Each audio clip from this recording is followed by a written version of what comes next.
सबको जय मसीह की। खुदावन में आपकी और आपके घराने की सलामती है। खुदावन आप सबको बहुत सारी आशीष और बरकत दे।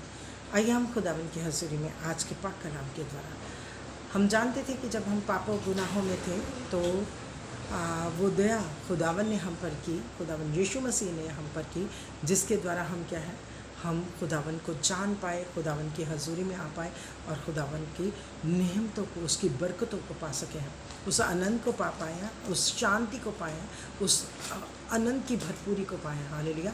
क्योंकि जब हम खुदावन को नहीं जानते थे तो हम खुदावन से बहुत ज़्यादा दूर थे, लेकिन प्रभु यीशु मसीह ने हमारा मेल मिलाप हमारे पिता से करवाया। हालेलुया।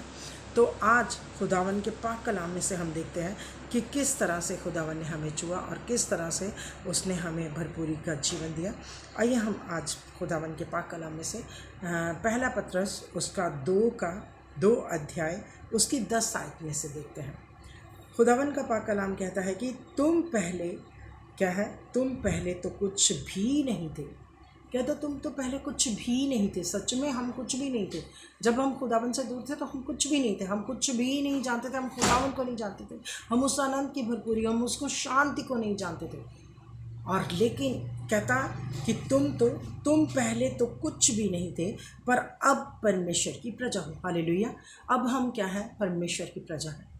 अब हमें खुदावन ने अपनी निज प्रजा करके चुन लिया है। हालेलुया। अपनी प्रजा बनाया है, अपने लोग बनाया है, अपने बेटे बेटियां होने का अधिकार दिया है। उसने कहा कि किस तरह से उसकी आज्ञाओं को मानने, वो रास्ता क्या है कि उसकी आज्ञाओं को मानना, उससे प्रेम करना, मतलब उसकी आज्ञाओं को मानना। जो कोई उससे प्रेम करता है वो ही उसकी आज्ञा को, जो उसकी आज्ञा को मानता है वो ही उससे प्रेम करता है। हालेलुया। तो यहाँ पर कहता है कि तुम पहले तो कुछ भी नहीं थे। हम सच में कुछ भी नहीं थे। अगर आज हम सोचें तो हम क्या थे, कुछ भी नहीं। ना हमें खुदा के बारे में मालूम था, ना हमें बुद्धि थी, ना हमें ज्ञान था। हम मूर्खों की तरह चलते जाते थे पाप में। क्योंकि मूर्खों की तरह ऐसा नहीं कि हाँ ऐसे बाहर बड़बड़ करते रहना, नहीं। हम मूर्खों की तरह, मतलब अगर कोई व्यभिचार कर रहा था व्यभिचार करता ही रहता था, अगर कोई नशा कर रहा था नशा करता ही रहता था, अगर कोई किसी की बुराई कर रहा, कुटिलता कर रहा तो करता ही रहता था। मतलब उसे सुध ही नहीं रहती थी कि हम कुछ गलत कर रहे हैं। हालेलुया। तो आज जब खुदावन ने कहता तुम पहले तो कुछ भी नहीं थे, पर अब परमेश्वर की प्रजा हो। अब क्या, हम उसकी निज प्रजा, उसकी प्रजा हैं। हालेलुया। कहता क्या, किस तरह से हुआ, कहता तुम पर दया हुई थी। पहले तुम पर दया हुई थी। जब हम बचाए गए थे, फिर हमने कोई पाप गुनाह कर लिया तो हम पर दया हुई थी। हम पर दया किसने की थी? प्रभु यीशु मसीह ने हमारे सारे पापों गुनाहों को अपने ऊपर ले लिया था। वो उसने उसकी द्वारा दी हुई दया थी, परमेश्वर के द्वारा की हुई दया थी कि उसने अपने इकलौते पुत्र को हमारे लिए दिया। तो क्या कहता कि क्या है, पहले तुम पर दया हुई थी, पर अब तुम पर दया हुई है।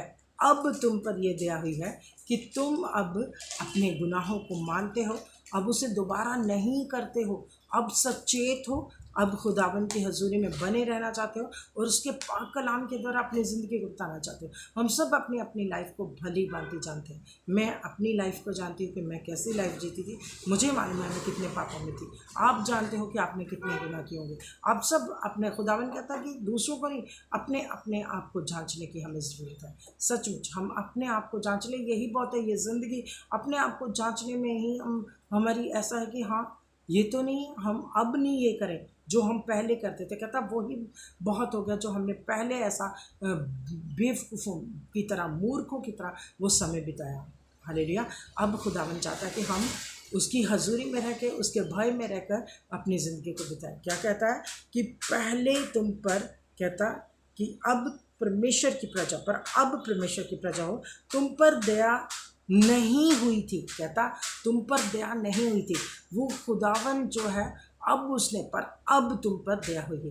अब हम पर दया हुई है। किसके द्वारा? प्रभु यीशु मसीह के लहू के द्वारा। फिर मैं आपसे कहती हूँ कि क्या है कि पहले नहीं हुई थी। पहले हम ऐसे ही चले जा रहे थे, ऐसे ही हमारा जो मेल मिलाप परमेश्वर से ख़त्म हो चुका था। बिल्कुल खुदा ने बात करनी बंद कर दी थी। खुदावन की दया हम पर से उठ गई थी। नूह के ज़माने में भी ऐसा ही कुछ हुआ था कि खुदावन इतना क्रोधित हुआ था कि उसने क्या है पूरी दुनिया को पानी से नाश कर दिया था।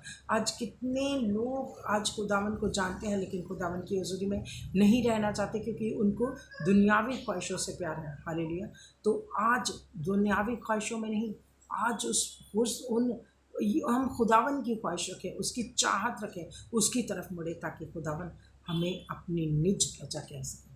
हालेलुया। परमेश्वर इस वचन के द्वारा आप सबको बहुत सारी आशीषों में करें। आइए हम प्रार्थना करते हैं। धन्यवाद मेरे जीवित खुदावन, तेरी शुक्रगुजारी करते हैं तेरी रहमतों के लिए, तेरी बरकतों के लिए, हर उस आशीष के लिए जो तूने भरपूरी से दिया।